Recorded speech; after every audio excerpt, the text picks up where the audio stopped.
Nous avons notre cité. C'est la raison pour laquelle nous avons tout abandonné ce soir. Nous sommes venus ici parce que nous croyons qu'un de ces jours, Dieu va réaliser sa parole. Vraiment, c'est déplorable. Les Quinois aiment la vie. Regardez que c'est déjà 17h50 presque. 17h50. Mais la salle est encore vide. Mais si on peut demander combien travaille ici, je crois que vous allez voir que ce n'est même pas un tiers. Vous allez me dire que toutes les mamans qui étaient ici, à 7 heures ici, sont au bureau. Il y en a qui sont à la maison. Il y en a qui sont dans des marchés. Alors que la chose pour laquelle nous sommes venus maintenant est plus que tout ce que nous pouvons avoir sur cette terre. Mais bien aimés frères et sœurs, laissez-moi vous dire que tout ce dont vous avez besoin se trouve dans la parole de Dieu. Si c'était par les efforts des hommes que les gens peuvent avoir l'argent, je crois que tous ceux qui sont entrés en Angola seraient des milliardaires. Mais c'est lui qui bénit, c'est Dieu. C'est pourquoi Dieu a dit: cherchez premièrement les royaumes des cieux et sa justice, tout le reste, Dieu vous les donnera par-dessus. Nous avons reçu un précieux message qui a d'énormes bénédictions. Mais ces bénédictions, nous ne les avons pas parce que dans nos cœurs, Dieu n'est pas à la première place. Si nous faisons ce que Dieu exige, vous allez voir que sans effort, Dieu va vous ouvrir les portes de bénédiction et vous allez même vous poser des questions. Est-ce que réellement, ça c'est moi? Quand Dieu bénit, c'est un paradoxe. Mais nous n'en pouvons rien. Nous savons que nous ne pouvons sauver personne. Levez-vous. Nous continuons avec notre petit sujet. Avoir soif de la vie. Psaume 63, à partir du premier verset. Oh Dieu, tu es mon Dieu. Je te cherche. Mon âme a soif de toi. Mon corps soupire après toi. Dans une terre aride, desséchée sans eau. Ainsi je te contemple dans les sanctuaires pour voir ta puissance et ta gloire. Car ta bonté vaut mieux que la vie. Mes lèvres célèbrent tes louanges. Amen. Amen. Prions le Seigneur. Tu peux prier, frère. Éternel Dieu de grâce, créateur des cieux et la terre, toi l'omnipotent, l'omniprésent et l'omniscient, Seigneur, c'était par ta présence que tu as déjà su, Père éternel, que nous serions ici. Voilà ta parole, Dieu de William Branham, qui vient d'être lu, Seigneur Jésus-Christ, comme tout homme. Alors Dieu, nous te demandons que tu descendes, Seigneur Jésus-Christ, que tu puisses nous interpréter cette parole, car par nous-mêmes, Seigneur Jésus-Christ, nous ne saurons rien. Oh Dieu, regarde tes fils et filles, Seigneur mon Dieu, qui sont, Père éternel, fournis des efforts pour être dans cet endroit, tandis que, Seigneur Jésus-Christ, le monde sont ailleurs.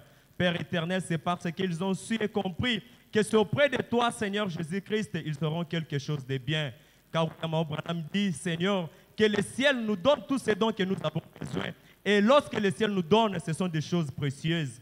Alors Dieu, laisse que Christ lorsque ta parole sera proclamée, mon Dieu, que nos cœurs soient disposés, éternel mon Dieu, afin que Seigneur Jésus-Christ, cela puisse trouver, Père éternel, une place de choix dans nos cœurs, que nous puissions la vivre et la mettre en pratique, Seigneur. Éternel mon Dieu, nous te demandons, tendre Père de grâce, que tu nous assistes, Père céleste, comme Jean, Seigneur Jésus-Christ, mon Dieu tout-puissant.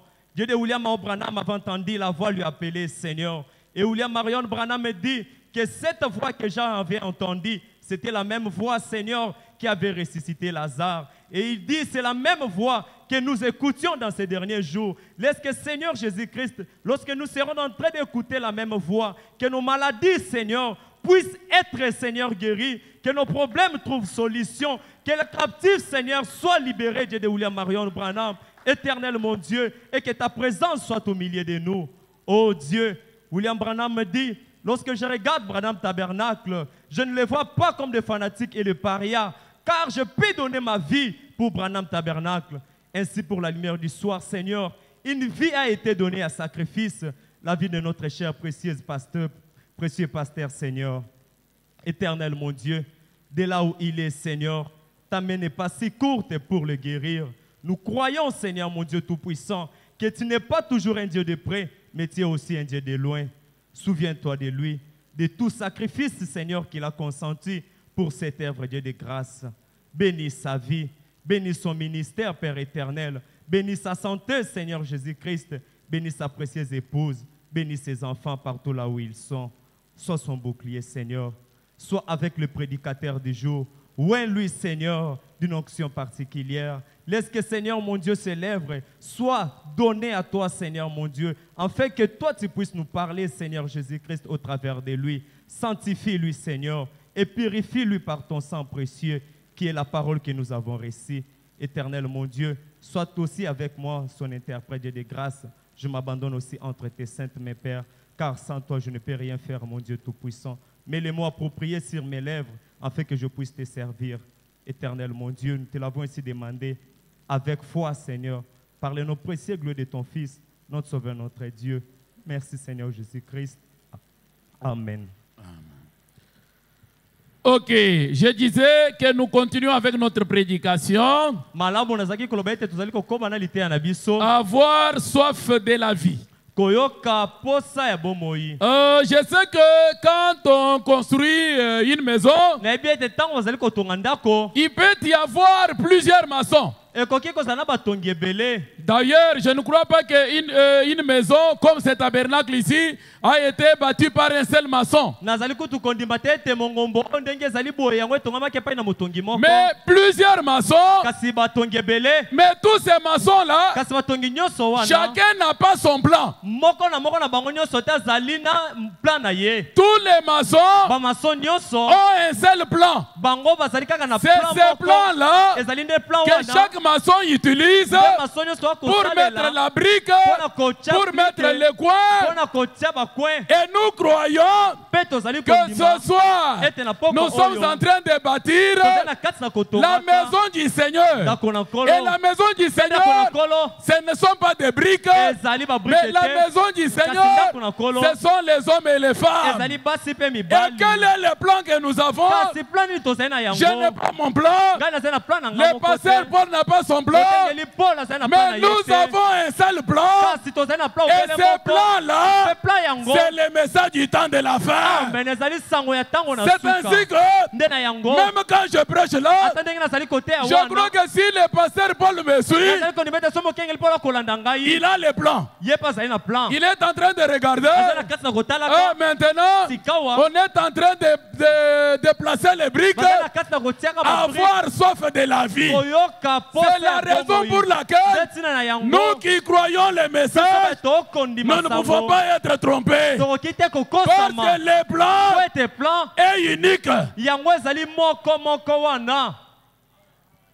Amen. Et si tous les maçons nous suivons ces plans, il n'y aura pas de problème. Quand est-ce qu'il y a le problème? C'est quand un maçon vient, il met la brique, peut-être la brique argileuse, sur les briques de ciment. Là, ça va créer des problèmes. C'est pourquoi je crois que Dieu, le Dieu du ciel, nous a bénis. Vous savez, quand Moïse a amené son plan, il était le seul. Dieu lui avait dit, tu vas construire le tabernacle selon le modèle que tu as vu où?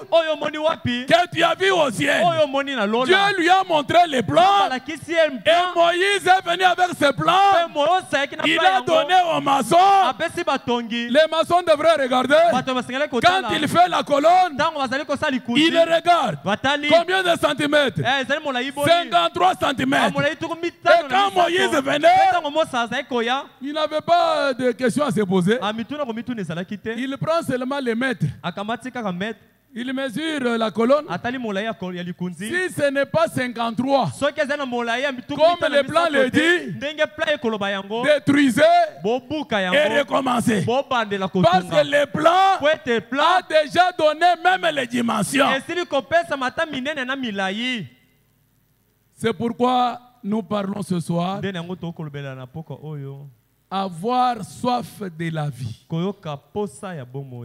J'aimerais d'abord commencer par vous aider à comprendre qu'est-ce qu'on appelle soif. Parce que le frère Branham lui-même nous définit ce que c'est que la soif. Je vous ai dit que avec les mêmes psaumes, il a prêché la vie, il a prêché ta bonté, il a prêché avoir soif de la vie, il a prêché la soif. Et toutes ces prédications-là tournent autour de la même chose.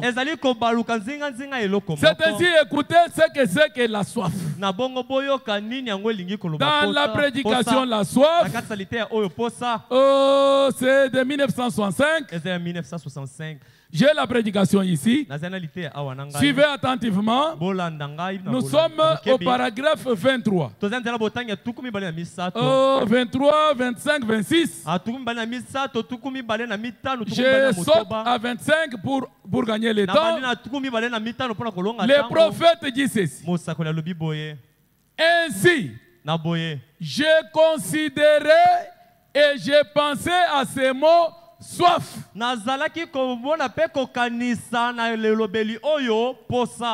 Alors, j'ai consulté les dictionnaires pour voir ce qu'il signifie. Et voici ce que dit Webster. La soif, c'est un désir douloureux. C'est douloureux. Quand vous désirez tellement quelque chose que ça devient douloureux pour vous. Ce n'est pas quelque chose d'anormal. Ce n'est pas quelque chose d'anormal d'avoir soif. La soif est quelque chose de naturel.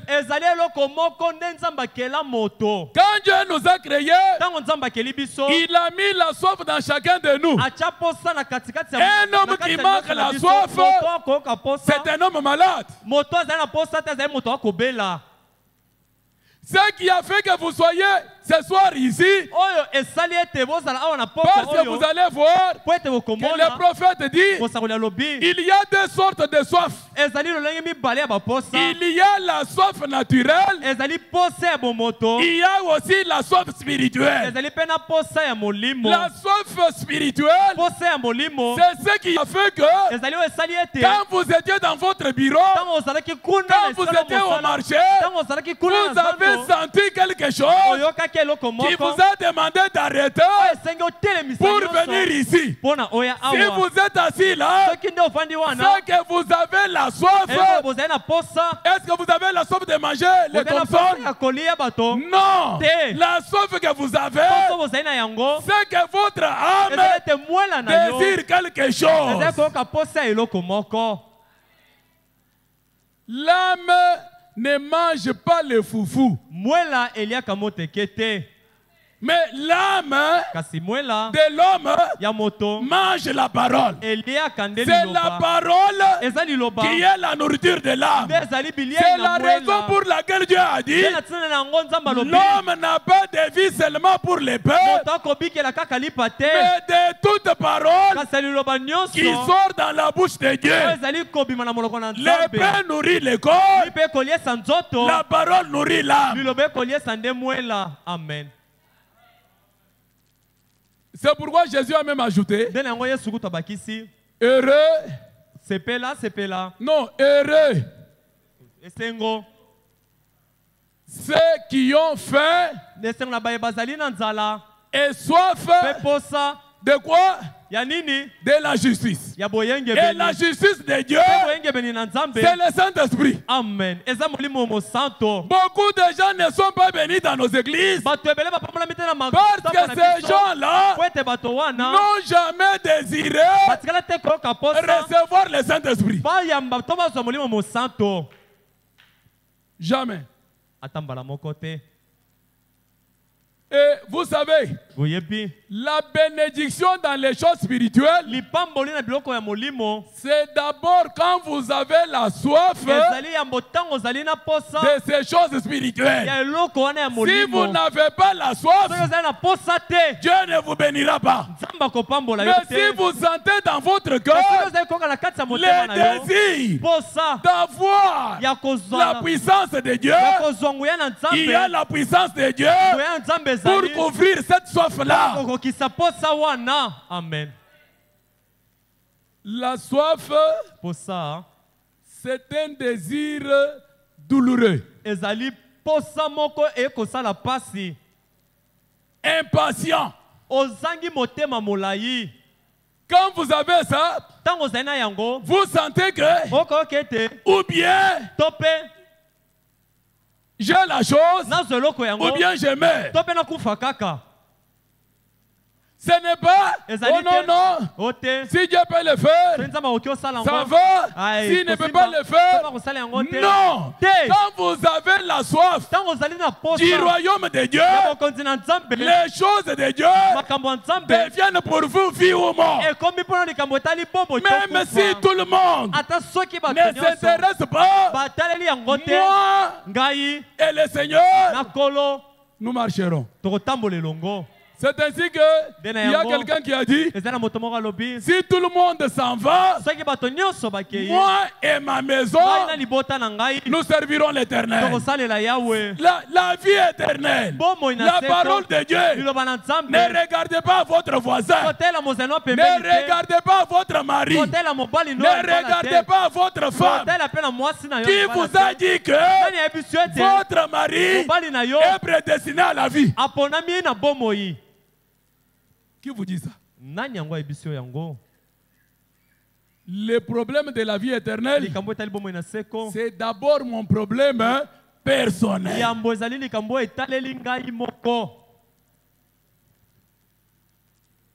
Le prophète continue, il dit, c'est simplement quelque chose que Dieu nous a donné pour que nous puissions parfois, non, pour que nous puissions produire à nous un désir pour quelque chose. Parfois, Dieu a aussi, il vous a doté d'une tour de contrôle, quelque chose qui est à l'intérieur de vous, qui contrôle ces différents désirs.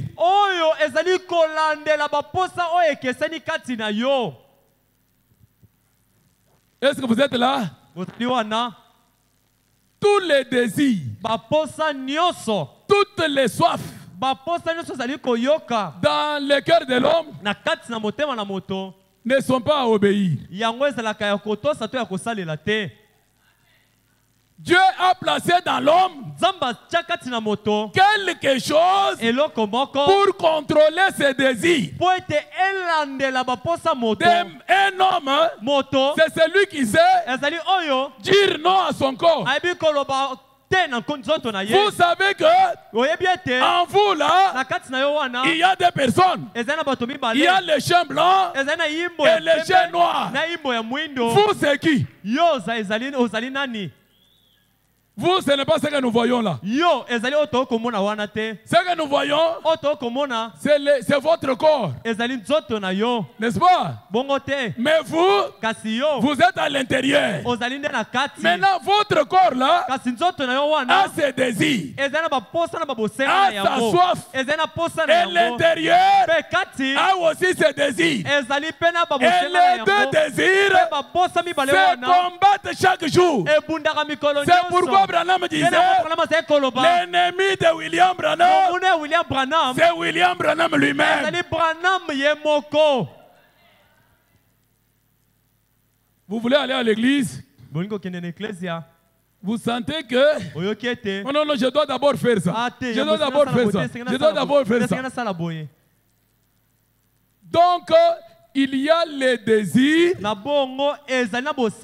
en vous. Il y a un combat en vous. Vous luttez avec certaines choses. Vous sentez que vous êtes poussé à faire certaines choses. Mais quelque chose vous dit, toi en tant que chrétien, tu ne peux pas agir comme cela. C'est quoi ça? Les deux soifs.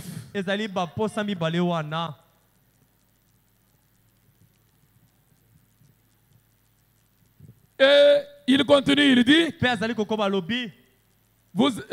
et cette soif, cette tour de contrôle qui se trouve dans le cœur de l'homme,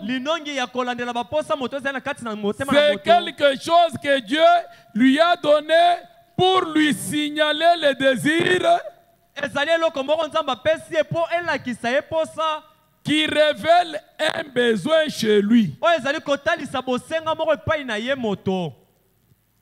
Vous êtes un homme, vous sentez le désir de boire de l'eau.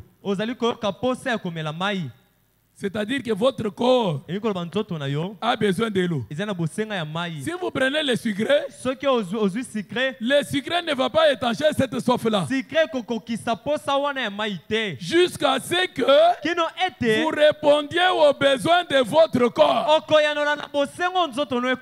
Or, il y a deux sortes de soif.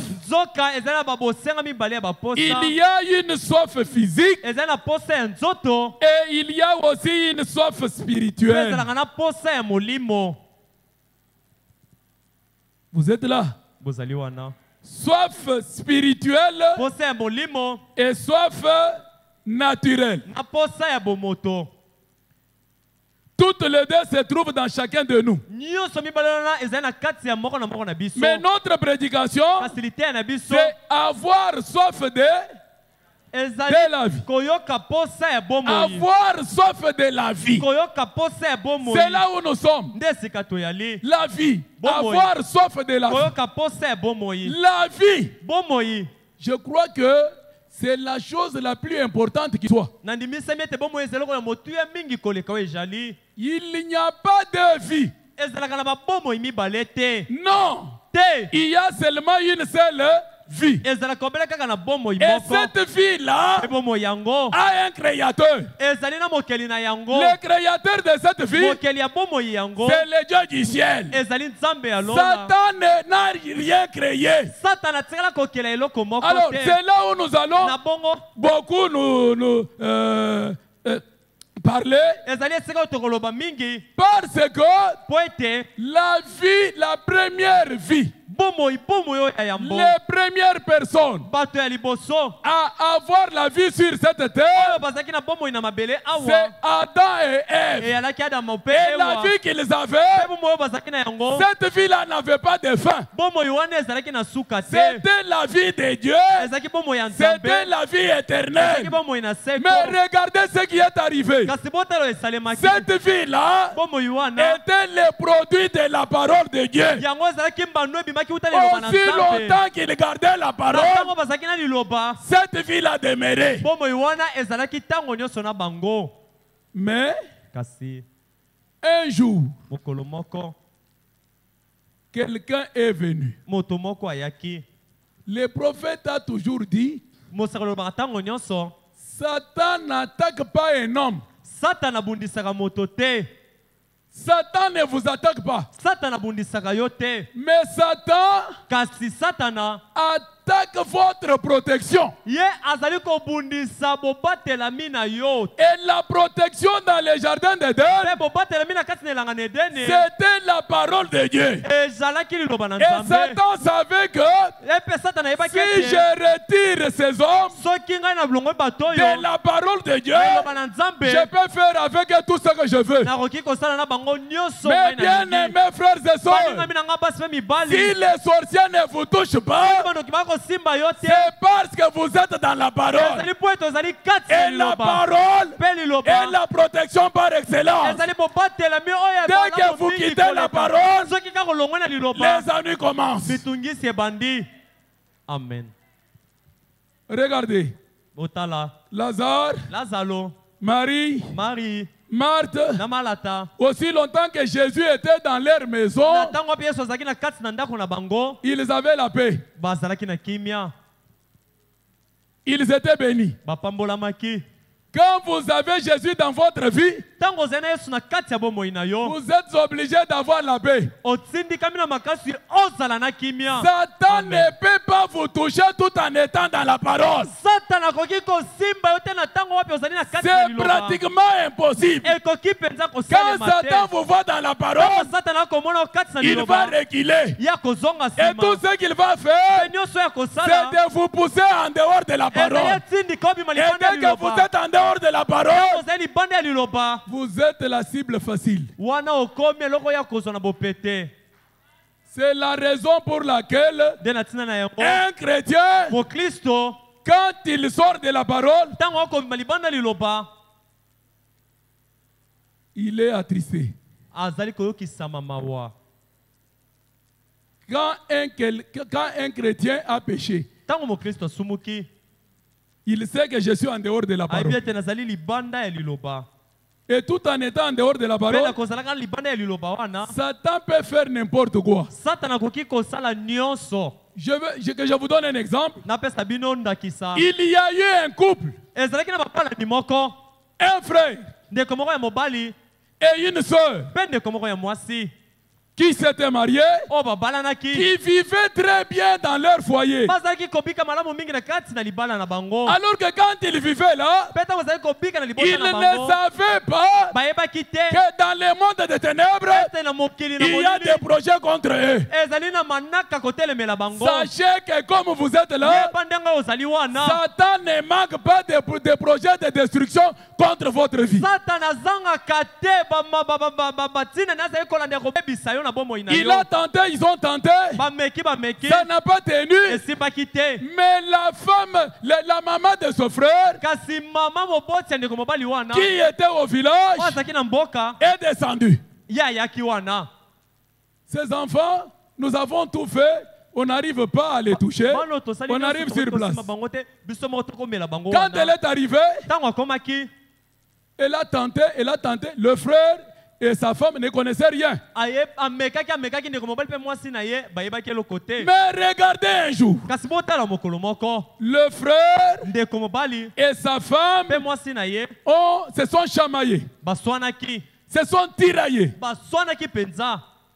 terriblement.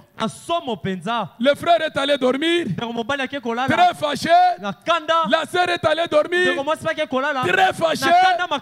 Et cette même nuit-là, quand la maman regardait, elle a vu que la chose qui les protégeait n'est plus là. Oh, il s'est dit, c'est le moment d'agir.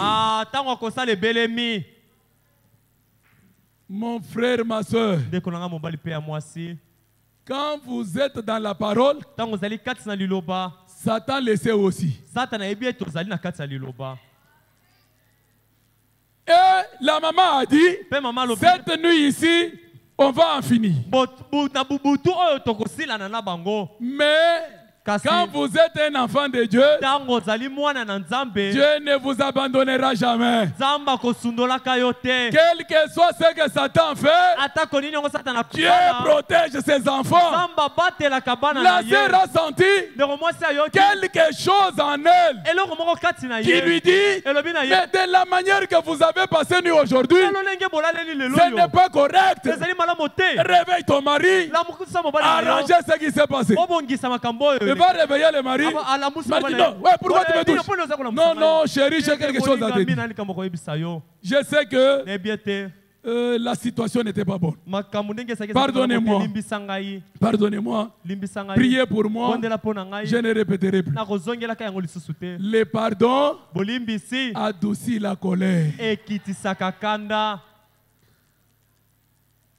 Un enfant de Dieu, c'est celui qui se contrôle. C'est celui qui sait parfois perdre sa raison pour la paix de la maison. Ils ont prié. Alors qu'ils étaient en train de prier, la maman a commencé à pleurer là où elle était. Sérieusement. On lui a posé la question, mais qu'est-ce qui ne va pas? Elle dit que pendant tout ce temps ici, vous avez un feu. Vous dormez toujours dans le feu. Mais aujourd'hui, j'ai trouvé que ce feu-là n'était plus. Vous comprenez? C'est Satan qui veut vous faire sortir de la protection. Quand il l'a fait d'Adam et Ève, quand vous sortez de la parole, la vie se change en mort. C'est ainsi que le frère Branham va dire, à partir de ce temps-là, il y a deux sortes de vies. Il y a deux types de vies. Pas en réalité deux types de vies, mais il y a une seule vie. Mais Satan l'a perverti. Il a perverti. C'est ainsi qu'aujourd'hui, nous avons des gens qui appellent la mort la vie. Parce que la véritable vie, elle est avec la parole. En dehors de la parole, il n'y a pas la vie. Je crois que vous me suivez. Deux sortes de vie. Mais en réalité, pas deux sortes de vie. Mais il y a une vie. Mais il y a une autre vie. La même vie là qu'on a pervertie. Il n'y a qu'une seule femme créée par Dieu. Mais il y a des femmes qui ont la vie pervertie. Je vous donne un exemple. Nous avons des jeunes filles Une fille qui a été mariée ici l'a contacté un mariage. Les parents ont reçu la dot. On l'a amené à l'église. Le pasteur a consacré le mariage. Ils sont allés chez eux. Ensemble, dans la vie conjugale, il faut un enfant. Mais il y a une autre fille qui, elle, trouve un garçon dans un coin. Elle va avec ce garçon. Il faut un enfant. Maintenant, regardez. L'acte que ce couple marié a fait. Pour avoir un enfant, est-il différent de l'acte que l'autre a fait? Non, c'est le même acte. Mais ceci, c'est un acte autorisé. C'est un acte conforme aux lois de Dieu. Mais les autres là, c'est un acte non autorisé. C'est pour vous montrer que le premier couple ici a fait quelque chose de légal, de conforme à la parole de Dieu. Mais les autres là ont fait quelque chose en dehors de la parole de Dieu. C'est pourquoi le prophète dit, les mensonges, c'est quoi? Le mensonge, c'est la vérité pervertie. Une femme prostituée, c'est qui? C'est une femme normale, pervertie. C'est ainsi que, à partir de cela, il y a maintenant deux sortes de filles. Amen. Les gens qui croient que boire, danser, commettre adultère, acheter des voitures, faire ceci et cela, c'est ça la vie. Frère Branham raconte dans cette prédication qu'il était allé au Canada. Il a trouvé des jeunes filles américaines qui étaient parties au Canada. Il les a trouvées dans des hôtels avec des hommes presque nus. Ils s'embrassaient avec des verres de bouteilles de whisky. Ils buvaient ça, disant c'est ça la vie. Frère Branham les a approchés. Il leur a dit, ça ce n'est pas la vie, ça c'est la mort. La véritable vie n'est que dans la parole de Dieu. Amen.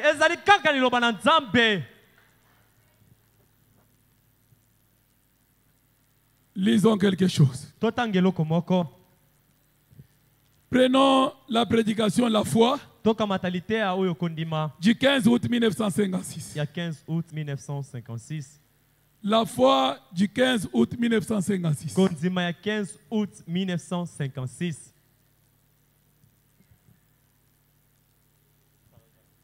Paragraphe 18.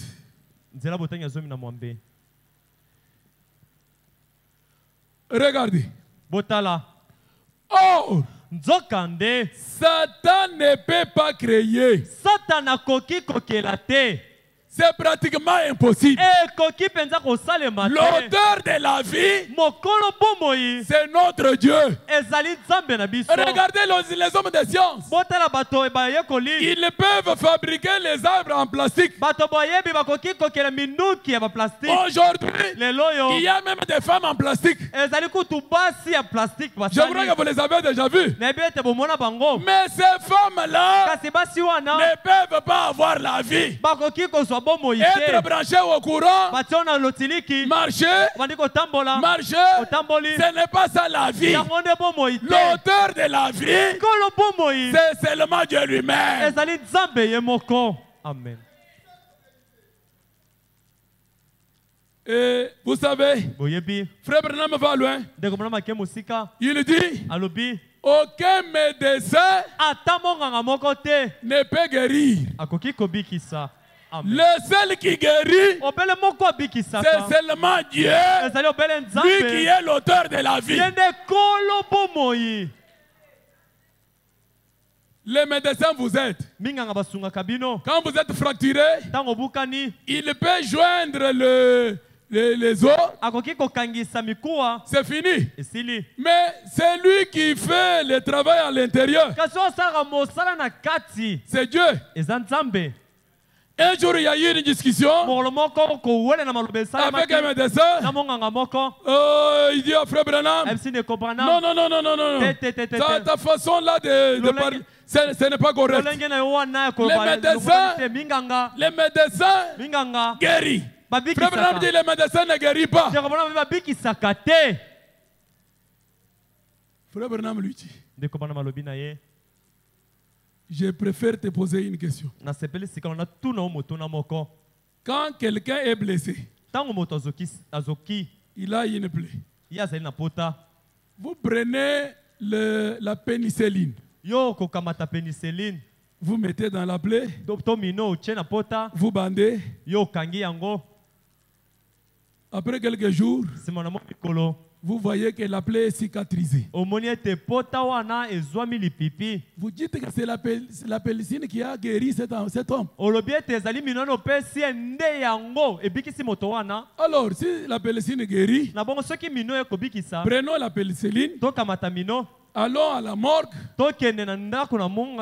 prenons un cadavre, déchirons les bras, prenons la pénicilline, mettez dedans, bandons, revenons après 3 jours pour voir ce qui va se passer. Il dit non, cet homme-là est déjà mort. Oh, c'est que la pénicilline a le pouvoir seulement sur un homme vivant. Alors qu'est-ce qui fait que c'est lui qui est vivant et guéri? Il dit, c'est parce qu'il a la vie. Branham lui a dit, alors c'est la vie qui guérit. Et la vie, c'est Dieu lui-même. Amen. Et là, Dieu peut faire ça même sur les morts. Comme la vie est dans sa parole, même devant un mort, quand il prononce cette parole qui a la vie, la mort c'est de la place. Quand il est allé devant le tombeau de Lazare, frère, Lazare était déjà enterré. Complètement enterré. Sa mémoire était oubliée. Mais l'auteur de la vie était là. Quand il s'est avancé, il a seulement dit, où est-ce que vous l'avez placé? Seigneur, il sent déjà. Mais quand il a parlé, il a prononcé la parole dans sa parole, la parole de la vie, là où était Lazare, la mort a cédé. C'est pour vous montrer que la vie est dans la parole. Quand vous gardez la parole, vous avez la vie. Et cette parole-là est capable de changer toute la situation. C'est pourquoi Jésus n'a jamais assisté à un deuil. Frère, Jésus, il part dans un deuil. Les gens pleurent.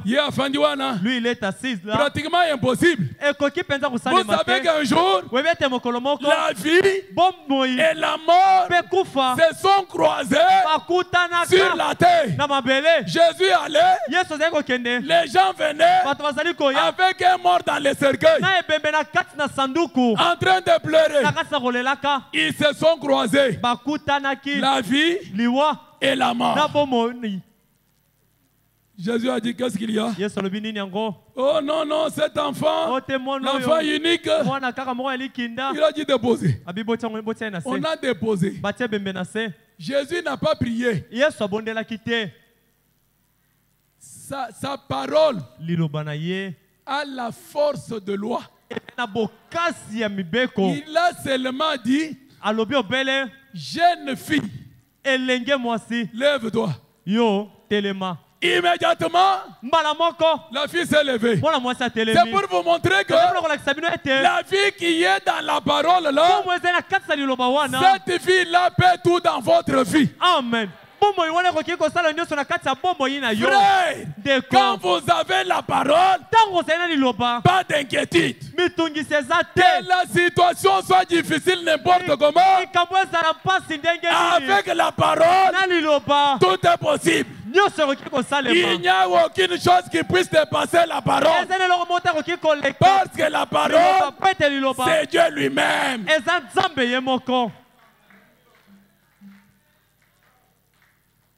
Nous avons des problèmes dans nos foyers.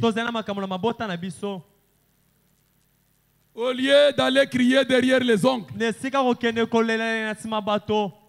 les oncles sont des hommes. Parfois, la personne que vous prétendez être solution, c'est lui-même le problème. Mais nous avons dans notre camp un homme qui ne fera jamais défaut. Mon frère, ma soeur, Jésus ne fera jamais défaut. Si tu es l'ami de Jésus, sachez que même si ça se voit que c'est fini, tu as échoué, Jésus fera quelque chose. Amen. C'est ainsi qu'il a dit, tout celui qui espère en lui ne sera jamais confondu. Avec Jésus, pas de confusion. Quand vous avez Jésus, vous avez la victoire. Même si les jours passent, soyez tranquilles. Il y a un temps pour toutes choses. Amen. Oh non, moi, on est en train, on se moque de moi parce que j'ai dépassé l'âge. Qui t'a dit que tu as dépassé l'âge? Qui t'a dit ça? Vous savez, quand votre problème dure, c'est pour vous dire que votre solution sera glorieuse. Amen. Dieu fera quelque chose avec toi qui va dépasser tout ce que tu as déjà vu là. Amen. La chose à faire, c'est la patience. Parlez plus à Dieu qu'aux hommes. Amen. Frère, les hommes restent les hommes. Aujourd'hui, il est ton ami. Demain, il est ton adversaire. Mais Jésus, quand il t'a aimé, pour tout le reste des jours de la vie. Et Jésus ne nous aime pas parce que nous sommes bons, parce que nous sommes meilleurs. Non, Jésus nous aime tel que nous sommes. Amen. Amen. C'est pourquoi j'ai toujours dit, ne comptez pas sur ce que les hommes voient en vous. Yo, kotale la tena obato ba komona kati na yo. Les hommes vont vous voir Chacun selon ce qui est en lui. Vous croyez que un sorcier peut vous regarder et vous admirer? Mais ce qui compte pour nous, ce n'est pas ce que les hommes disent. Mais ce qui compte, c'est ce que Dieu dit. Dieu, quand il m'a donné son Saint-Esprit, c'est-à-dire qu'il m'a agréé. Le Saint-Esprit est un sceau. Quand vous êtes scellé, même le péché ne peut pas enlever ça. Même si aujourd'hui tu deviens fou, la folie n'enlèvera pas la vie éternelle en toi. Pratiquement impossible. Frère Branham dit, quand Dieu vous sauve, vous êtes sauvés.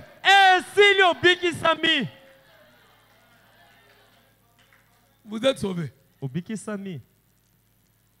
Quelqu'un vous regarde. Oh, mais moi, oh, mais cette fille ici. Nous étions avec lui là-bas à l'école.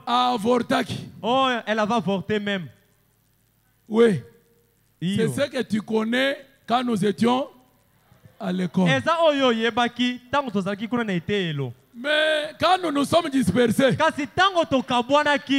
tu es parti là-bas. Moi je suis parti à Kinshasa.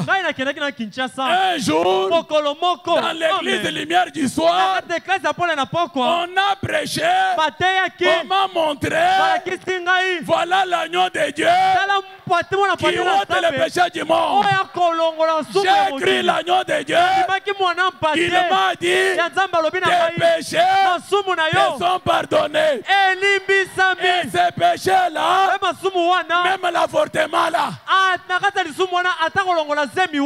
Toi tu vois l'avortement là, mais mon Seigneur voit les sangs. Quand il me regarde, il ne voit rien.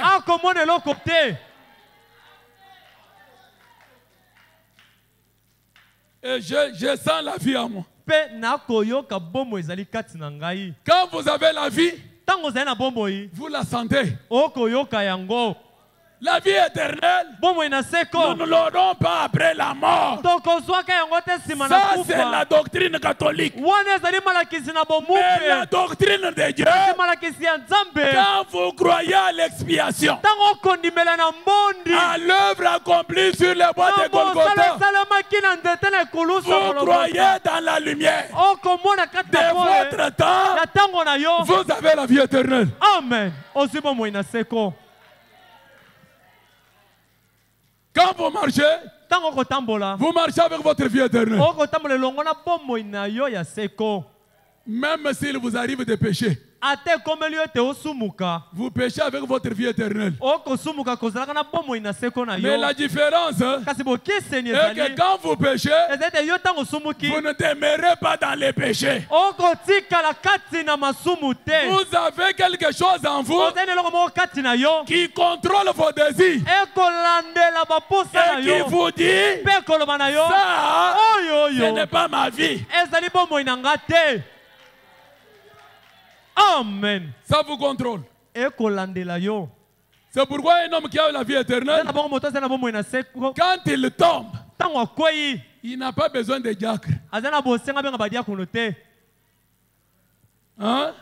Amen. Oh, sœur, tozomona yo lisusu na église te. Oh, sœur, nous devons prier à l'église. Ce jour ici, tu ne te fais pas voir. Cet homme-là, Motoana, azali mutuka ya matinda te. Il n'est pas un véhicule qu'on est en train de pousser. Vous savez, mutuka matinda. Vous savez, un véhicule qu'on pousse. Et pasteur na ba diacre musala makasi. Ça donne un grand travail au diacre et au pasteur. Si ça s'arrête, même si tu es à l'intérieur, on va dire descendez, poussez-moi.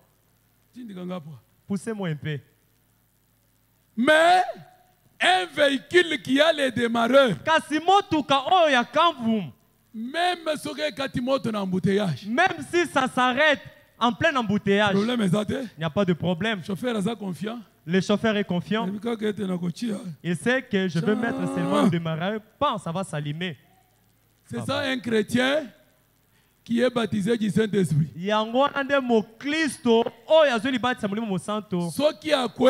Lorsqu'il tombe à l'intérieur de lui, il sait réellement que je suis tombé.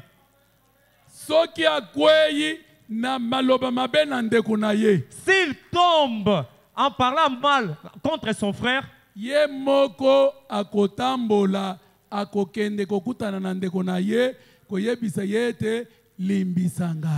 va se relever, aller voir son frère pour lui dire: mon frère, pardonne-moi. Qu'est-ce que nous ne voyons pas aujourd'hui dans nos églises? Deux frères. Surtout côté Oyo. Vraiment de ce côté ici surtout. Ils ne se parlent plus. Pour des choses qui n'ont pas même d'importance. Mais ce soir ici, ils sont venus s'asseoir. Oh, on adore. Sache-le que ta position là, celle, ça peut interdire toute cette église. Et que cette église ne soit pas bénie. Ta vie peut être un obstacle pour le progrès de cette église. C'est la raison pour laquelle un chrétien se contrôle tous les jours. Amen. Laissez-moi vous dire. Quand deux personnes ont un problème, c'est la personne spirituelle qui a toujours arrangé. Amen. C'est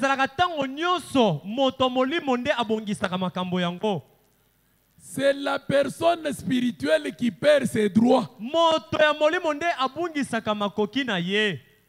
Pour savoir que tu es spirituel, c'est là où vous avez l'indifférence avec ton frère.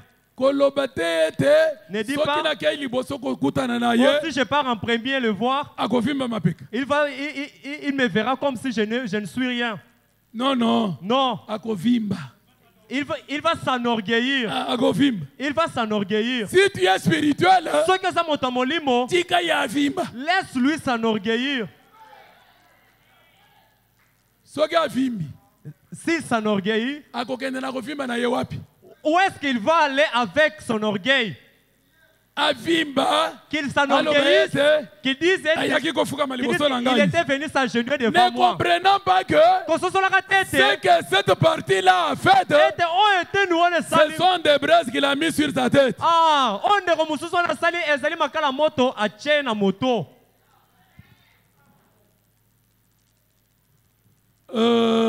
On avait quelque chose au tableau, non? Or, Satan ne peut pas créer. Satan peut seulement pervertir ce que Dieu a créé.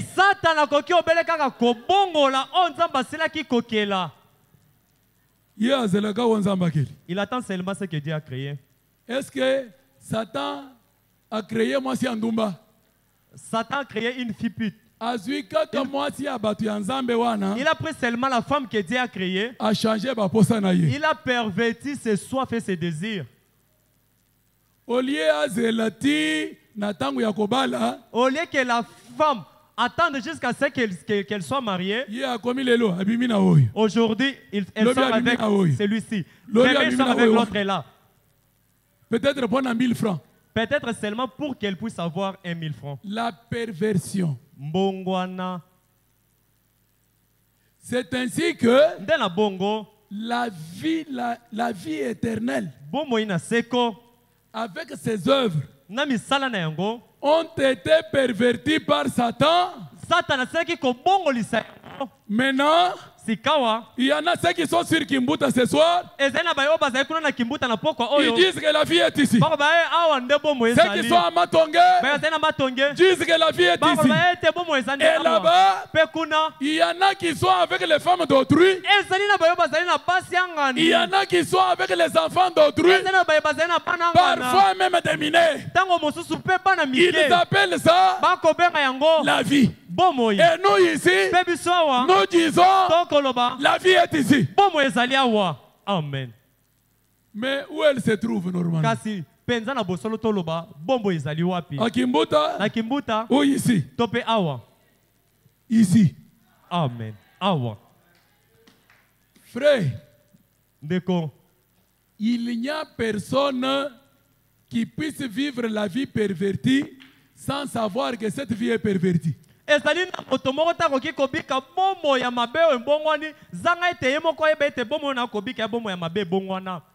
Pourquoi un frère, même des lumières du soir, peut prendre une fille de lumière du soir sans passer par les pasteurs?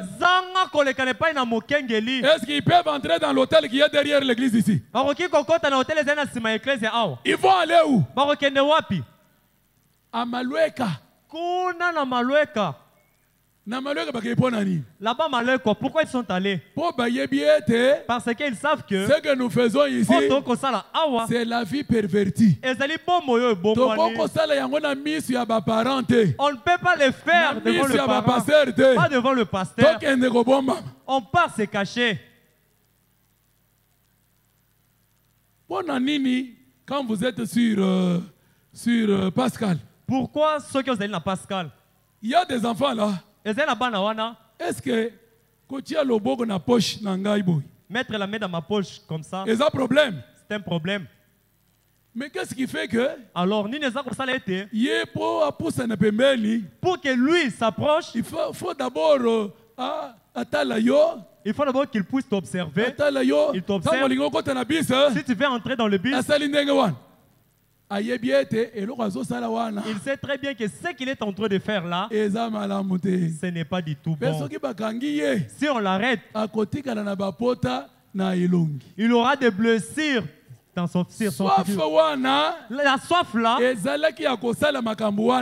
n'était pas de faire les choses qu'il est en train de faire. La soif que Dieu a placée en nous, c'est pour vivre conformément à sa parole. Mais Satan prend cette soif là, il pervertit ça. Quand il pervertit, ça amène à la ruine. À la ruine. C'est pourquoi les prophètes disent ceci.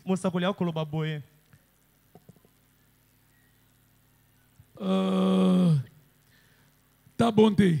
La prédication Ta bonté du 28 février 1958. Paragraphe 17. Ta bonté du 28 février 1958. Paragraphe 17. Écoutez ce que le prophète dit. Et quand j'ai entendu David dire ici, pour moi, ta bonté vaut mieux que la vie. Estimant donc que rien ne vaut plus que la vie, il doit y avoir une autre définition. Ou plutôt, il doit y avoir deux sortes de vies différentes. Il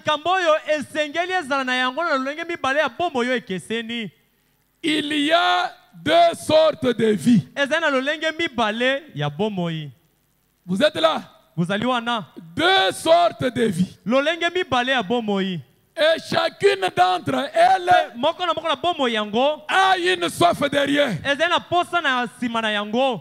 Et c'est la soif là qui va t'attirer à vivre cette vie-là. Il dit, il y a deux sortes de vie. Il y en a une vie qui mène à la ruine. Et il y a une vie qui mène à l'éternité. Et les deux vies sont sur la terre aujourd'hui. Une vie que Satan vous présente. Oh non, non, voilà. Aujourd'hui, la jeune fille doit avoir une jupe ici. C'est une vie, non? Quand nous prêchons ici, bientôt il va être 18h. Il y a des jeunes filles qui à cette heure ici commencent à se maquiller. Je crois que vous les voyez dans vos parcelles. Commencent à se maquiller. Ils se regardent. Oh, ceci, c'est là. Une petite jupe ici. Parce que pour elle, la vie va bientôt commencer. Quelle vie? Elle sera sur des routes, dans des marchés. Vous savez, une chose nous a étonné. Il y a un frère de l'église là-bas. Un jour, il quittait Mokali pour venir sur Pascal. Il est passé par hasard au... Vous voyez les marchés, je ne sais pas comment on appelle ces marchés-là. Sur Pascal, là, il y a marché. Hein? Il y a un marché sur Pascal. Non, pas cinquantenaire. Avant d'arriver à cinquantenaire, là. Les marchés ordinaires là, où on vend les histoires, les câbles, les ceci, c'est là. Hein? Voilà, les frères connaissent. Kambako. Alors, ces jeunes garçons d'à peu près 17 ans, bien élevés, qui ne connaissaient pas la vie des femmes. Mais les garçons passaient dans ces marchés-là pour atteindre le boulevard. Qu'est-ce qu'il a vu? Il a vu seulement des jeunes filles. Celle-ci sort là-bas, l'autre sort là-bas, on les saisit, on commence à tirer. L'autre dit non, non, c'était moi qui l'avais vu en premier. L'enfant commence à pleurer. C'est quoi ça? Ces jeunes filles-là sont sur les marchés là. Dès qu'il est 20h, tout le monde s'en va. Elles sont là. Qu'est-ce qu'elles attendent là-bas? Elles attendent les maris. Quel mari? Même les pousseux-pousseurs. Même les fous.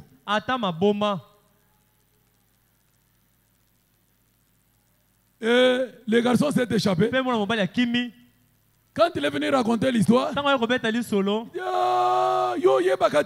toi tu ne savais pas. Cet endroit-là, la nuit, on ne passe pas. Mais ces filles-là sont des créatures de Dieu. Et elle est là. Celui-ci passe. L'autre passe. Dans l'étable là. Après 2 mois, elle est malade. Et pour finir, Noko Alieye. Oh, c'est son oncle qui l'a tué. Aujourd'hui, quand nous on grandissait dans des villages, jusque je ne sais pas à l'âge de 16 ans, 15 ans, c'était difficile d'apprendre dans les villages qu'un homme est mort. Et les petits enfants voir un mort. C'était difficile. C'était difficile. Mais aujourd'hui, par jour, à Kinshasa, je crois que même plus de 100 personnes peuvent mourir.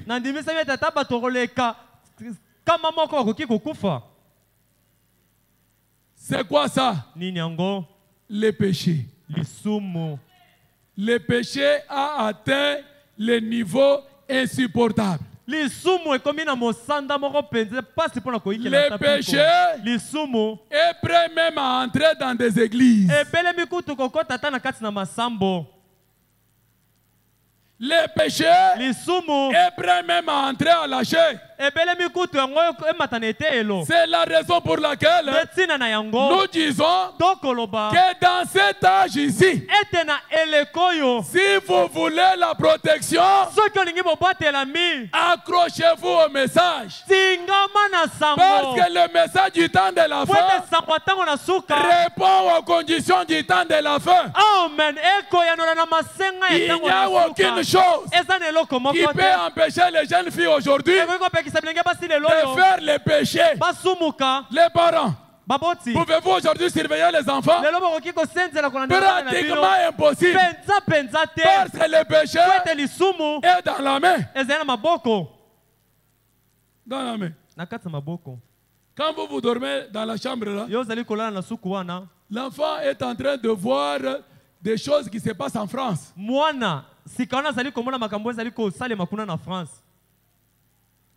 Des jeunes femmes congolaises, africaines, qui sont allées là-bas, on les a mis dans des vitrines, nues. Et les gens passent pour chasser. Elle est dans sa chambre, mais elle est en France.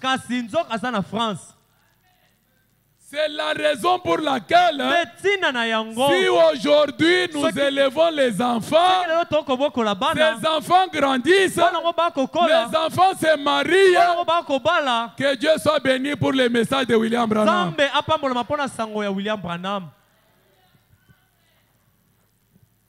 Que Dieu soit béni. C'est la raison pour laquelle, jeune fille,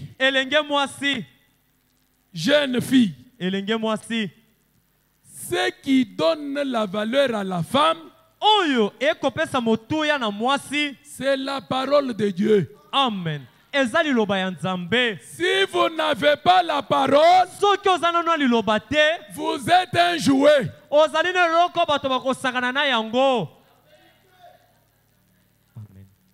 Vous êtes un jouet.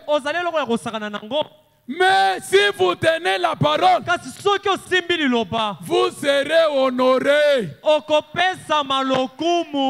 Mes enfants, la parole de Dieu dit, c'est lui qui honore Dieu sera honoré.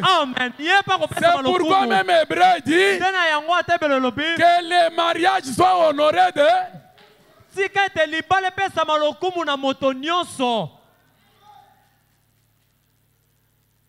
Babotio.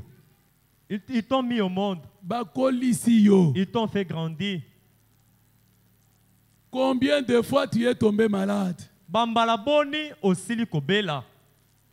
Qu'est-ce qu'on a dépensé pour que tu étudies? Ni misolo boni basili kopesa to kofuta po etotanga. Tu vas te laisser comme cela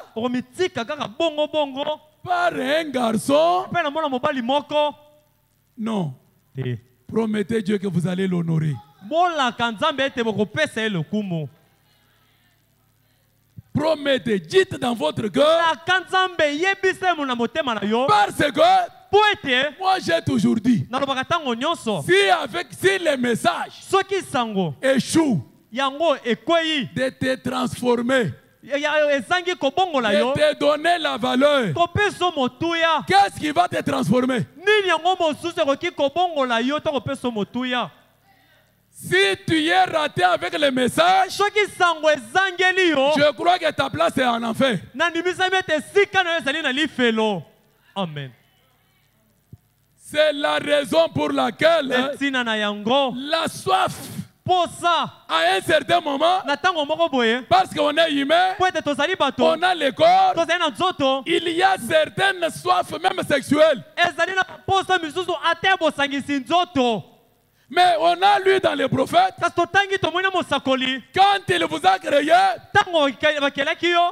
chaque chose que tu veux faire, tu as le tour de contrôle.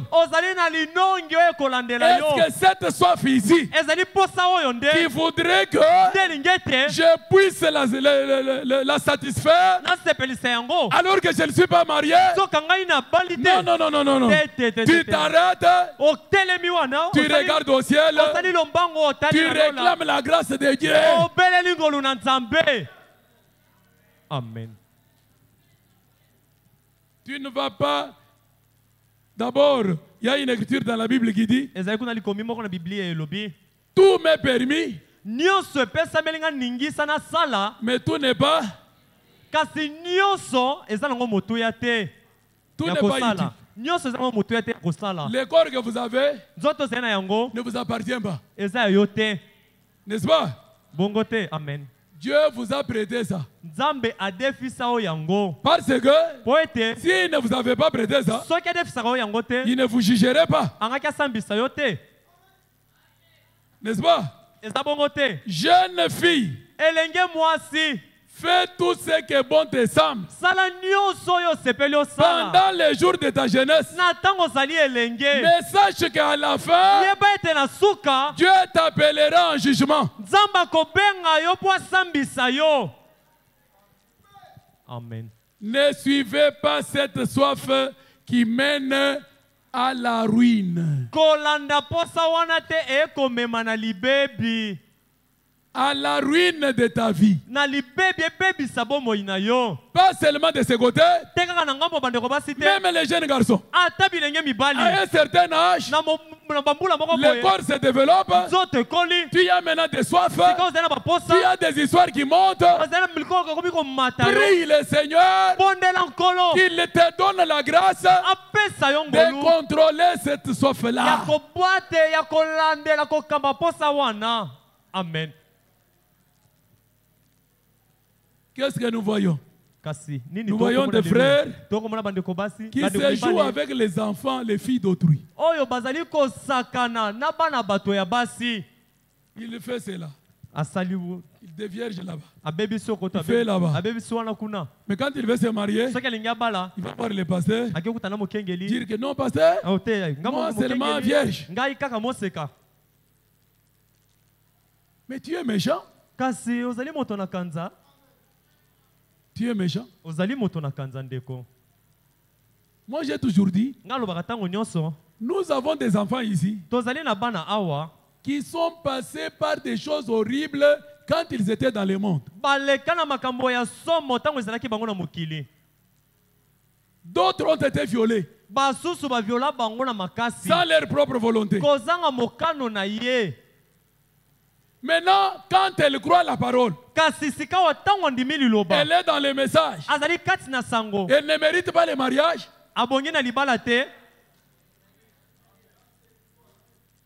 Elle a ce droit-là. C'est pourquoi frère Branham dit, quand un frère vient comme ça, ne lui cache pas ce que tu as fait. Un chrétien ou une chrétienne est sincère. Aujourd'hui, il y a des pratiques où il y a des mamans, des vieilles mamans qui donnent des racines aux jeunes filles déjà dérangées. Oh non, non, prends ces racines ici. Vraiment, ça va te remettre comme tu as été. Un chrétien ne fait pas ça. Dans le christianisme, on est sincère.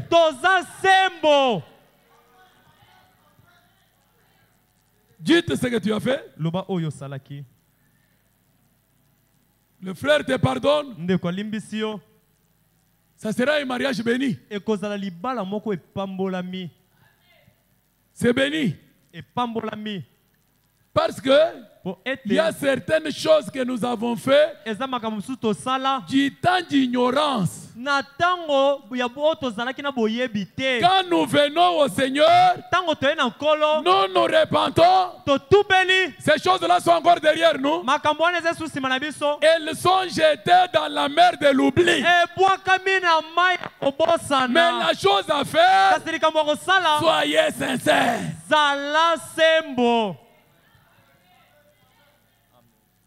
Soyez sincères. Nous devons contrôler ces soifs. Il y a une vie qui mène à la ruine. Et il y a une vie qui mène à l'éternité. Faites monter un peu. Et cette vie-ci, dont les gens pensent que c'est la vie, le diable a perverti la vraie et authentique vie et vous fait croire que vous menez une vraie vie alors que c'est le contraire.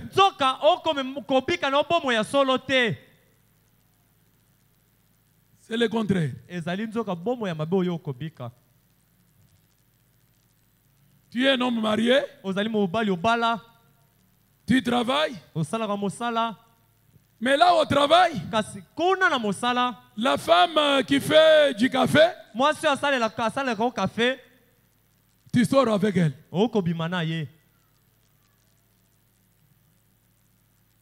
C'est le péché. C'est une vie pervertie. Et il y a des personnes comme ça qui créent même des problèmes dans leur foyer. Il sait qu'il est dans le péché parce que William Branham dit chaque fois que tu laisses ta femme et que tu vas prendre une autre femme, tu as brisé le vœu.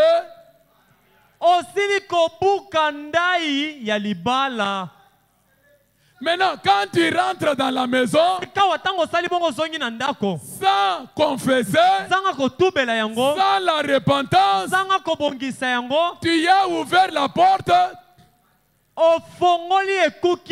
pour les démons de maladie, pour les démons de sécheresse. Oh, dans cette maison ici, rien ne marche. Rien ne marche. C'est toi qui es à la base.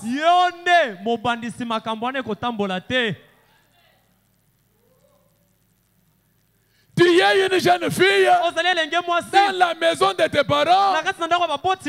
Tu vas avec ton frère, avec ton cousin, avec l'enfant de l'oncle. C'est la malédiction dans la maison. Et une telle maison, ça sera des maladies, ça sera des problèmes. Pourquoi pas la mort? Parce que l'église ne commence pas ici. L'église commence dans nos foyers. Ici, l'église c'est l'ensemble des foyers. Si les foyers sont propres, l'église aussi est propre. Si les foyers sont sales, l'église aussi est sale. Amen. C'est pourquoi nous allons crier. Crier alors qu'il y a des acans ici. Il connaît que vraiment ça ne va pas. Il connaît que c'est une femme mariée. Mais là-bas au marché, dans la mutualité. Dans la mutualité, avec les hommes avec lesquels il travaille, et là déconné. Mais elle est là comme une sainte de Dieu. Frère, il y a une personne qu'on ne peut pas tromper. C'est d'abord votre propre cœur là et le Dieu du ciel. Tu te trompes toi-même. Bientôt, ça sera la fin du système de ce monde.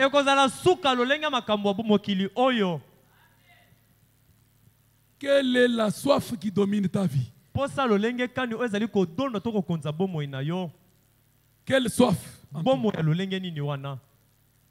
Et cette soif t'amène à quelle sorte de vie?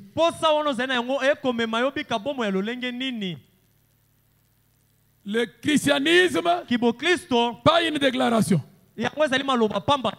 pas un habillement.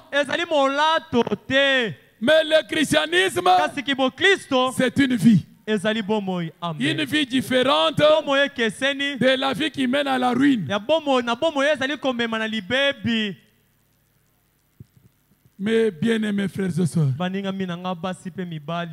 quelle est la soif qui domine notre vie?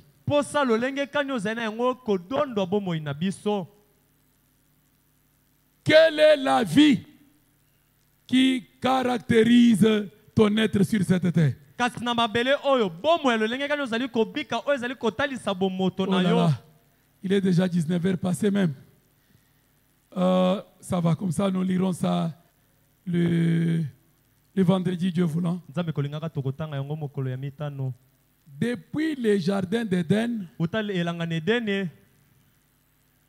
la vie a été pervertie.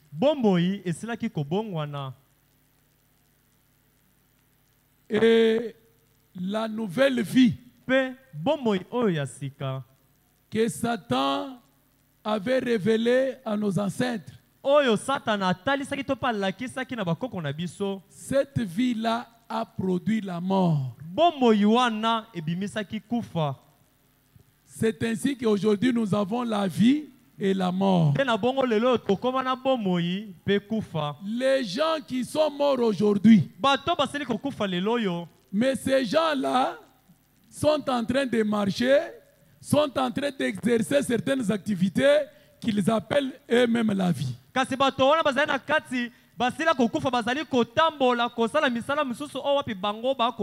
Mais la vraie vie est dans la parole. La vraie vie est dans la parole. Ce soir, vous avez quelle sorte de soif? Si la soif que vous avez, c'est celle qui mène à la vie qui ruine, tu as encore une chance ce soir de parler au Seigneur, de réclamer sa miséricorde, de changer de direction. Vous le promettez? Lèvons-nous.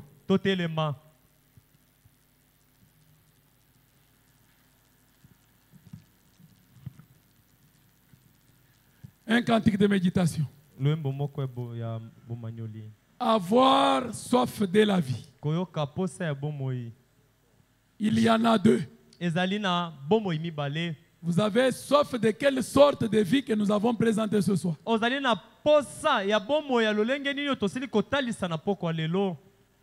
Je suis faible, tu es fort. Crois seulement 224.